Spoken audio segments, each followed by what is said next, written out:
This is Jesse Romero.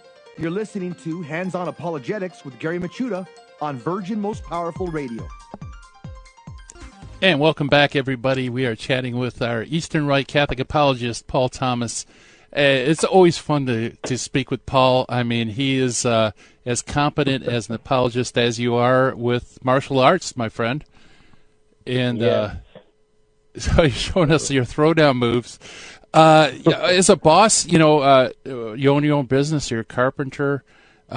You showed how, that you make yourself conspicuous, that basically just be who you are, in your own business, and how you share that and help with customers. My question to you is, what about employees? I know that it's a cousin or a nephew that a while back you mentioned lost his belief in God. Yeah, he's close to all the way back. He now believes in God. Tell us the story. Well, he was my sister's son, so he's 21 now.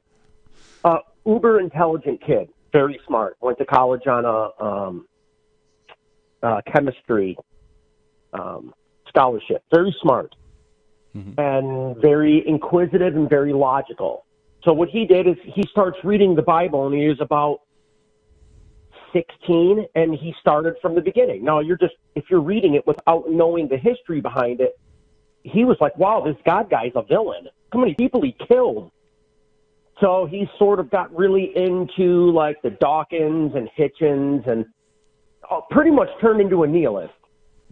So my sister would call me crying, can you please talk to Ryan? You went down the same path, and, we talked and talked and talked, never really attacking him, just sort of attacking, trying to tell him to follow what he believes to its logical end. So he now believes in God, and what's funny is actually with Christianity, he's like, if Christianity is the truth, you have to either be Catholic or nothing. He's like, everything else is sort of Catholicism stripped, one way or another. It's always everything here, and then they strip it back, and then that's what they call themselves. So I have him close. Remember, he's 21. He still lives at home. He doesn't really suffer. He's never had to be hungry or thirsty or homeless. Usually struggles in life really give you the faster push. But, he's a moral kid. He's waiting to have sex till after he gets married. I mean, he's a good moral kid. I think he has it in his heart. It's just going to take some time to... Yeah, so now he was working for you for a while, wasn't he? A little while. He still does some, like, tear-outs and odd jobs for me. Yeah, and you used to give me a call, and you would go out on, to work, you'd drive them, and that gave you an opportunity to sit down and kind of, think through some of his thinking, right? Yeah, and I was so impressed just how inquisitive he was. Yeah. Like, he reminds me a lot of me. I would rather go into the fire if it's true than not burn in a lie. Whatever the truth leads me to, I'm willing to do whatever it is. But there's still some kind of questions that you just don't want to hear the answer to. That's kind of where he is now. Because, if you open this certain door, you can't unsee what you see. Yeah. You see it, or you just don't open the door at all. Yeah, it's a red pill moment. People, they're scared of what they're going to find, because then you're a slave to it, because it's the truth. Yeah. So he's sort of there, and what really pushed him is he got this girlfriend that is from Belarus, who is very Orthodox. And, she would berate people like, non-religious people. She was very religious. So I'm surprised they worked, but it sort of led him even further down the, if there is no God, there is no morality thing. Like, don't argue about morality. If there is no God, then killing a person just like killing a rabbit or a lab rat. You can't start assigning all these different values. If there's no God, we're just all different forms of matter. Who cares if we kill each other? Who cares if we rape, pillage, and conquer? So it sort of got him where you either shut up about morality or preach morality, but you have to find its root and where it comes from and what is moral. So he's right there right now. He's 21. And a lot of 21-year-olds that are still children, like thinking like children. I have faith in him. He'll be okay. Yeah. And that certainly is an age where, you're kind of stepping out of, do I really believe what I was raised? And you're confronted with all sorts of different worldviews. And but the thing that got me with your discussions with him was that you had an intimate setting where, you're alone in the truck or you're on the job, and you're able to have these conversations. I think that's one of the big problems today is that we don't have these intimate settings where you could talk to a person, share your thoughts and do it in a way that you're not afraid that the other person's going to be upset or something. Well, you kind of have to get over the last one. Yeah. You probably are going to make.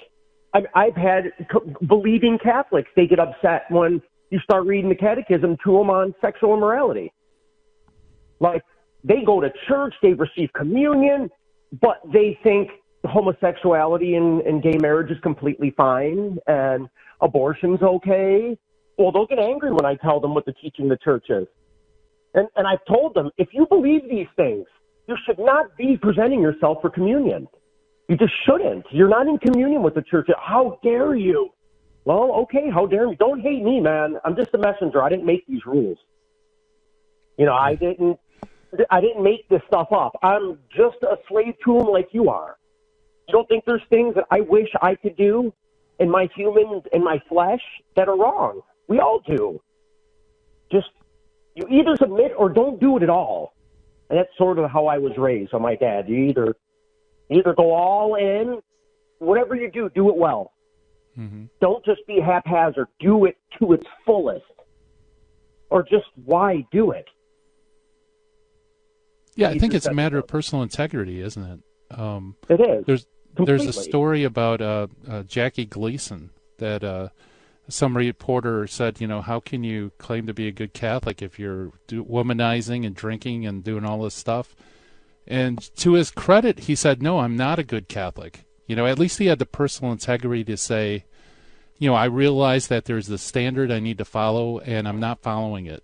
And I think the people you just described, it's almost like they don't have that personal integrity to say, yeah, I am out of sorts with the church.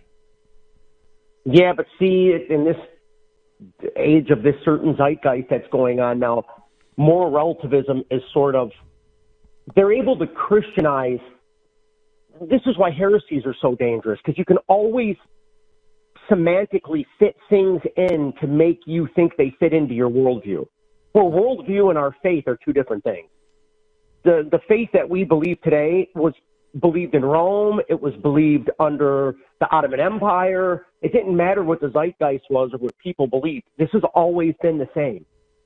Just like, homosexuality. You think this is new? You think it's something that was invented in the 80s? This is something very old as prostitution and sexual immorality. You're talking all the way back to Adam and Eve. This is not new. This is not something that we're grappling about in the 21st century. This is something old. And people just don't want to hear it because they don't want the culture to hate them.